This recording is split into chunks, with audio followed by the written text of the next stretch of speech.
When the last Soviet soldiers crossed this bridge into Uzbekistan on February 15, 1989, it closed nearly a decade of painful losses for Moscow in Afghanistan. The conflict cost the lives of over 1 million Afghans and thousands of Soviet forces, displaced countless families, and drained Kremlin coffers.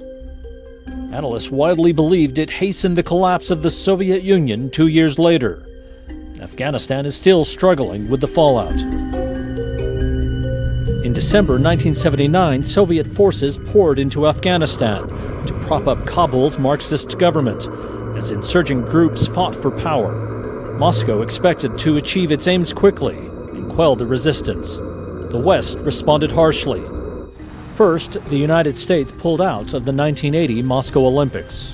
The implications of the Soviet invasion of Afghanistan could pose a most serious threat to the peace since the Second World War. As the fighting widened, the United States and its allies in the Middle East steadily stepped up funding and arms to Islamic resistance fighters. Economic sanctions followed. Soviet leader Leonid Brezhnev accused Washington of using Afghanistan as a pretext to broaden its influence in Asia. The conflict turned into a grinding war of attrition for the Soviets, the Western-backed Mujahideen insurgents, and the Afghan population. As the conflict extended into the late 1980s, U.S. President Ronald Reagan kept the pressure on Moscow.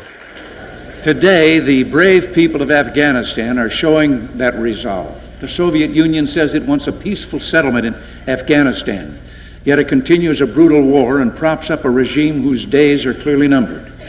We are ready to support a political solution that guarantees the rapid withdrawal of all Soviet troops and genuine self-determination for the Afghan people. As the Soviet economy began to slump, talks began in Geneva, aiming to end the conflict without creating a power vacuum in Kabul. In mid-1988, Reagan agreed on a deal with Soviet leader Mikhail Gorbachev. We have signed the Geneva Accords, providing for the withdrawal of all Soviet troops from Afghanistan, and the first withdrawals have begun. The full Soviet withdrawal took roughly 9 months to complete. During the decade-long conflict, an estimated 5 million Afghans, a full one-third of the country's pre-war population, fled to Pakistan or Iran. Moscow sent over 600,000 soldiers into Afghanistan. An estimated 15,000 were killed there. A former Soviet commander had bitter words 10 years after the final withdrawal. То есть государство, которое послало этих людей на войну, это государство в лице бывшего СССР и сегодня России фактически не выполнило ничего из того, что должно было выполнить, в том числе из тех постановлений и правительства, которые существовали и сегодня существуют.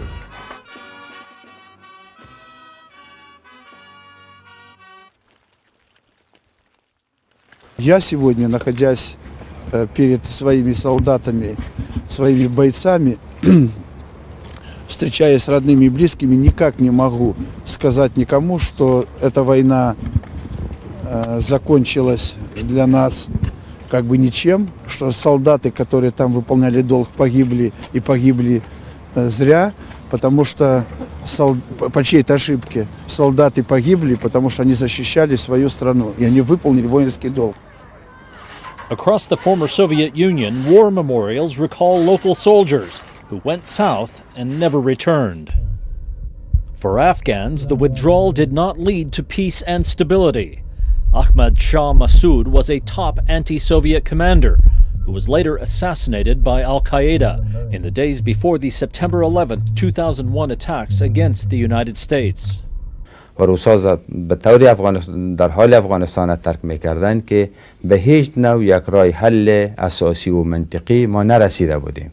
بنابراین دوباره میفهمیدیم که جنگ در این کشور ادامه پیدا میکنه و این باعث تأثیر بود. After the Soviet pullout, Afghanistan plunged into more than a decade of civil war between splintering Mujahideen factions. These included militants who eventually seized control in 1996 under the banner of the Taliban. The United States intervened in 2001 to topple the Taliban after it refused to hand over the al-Qaeda planners of the September 11th attacks.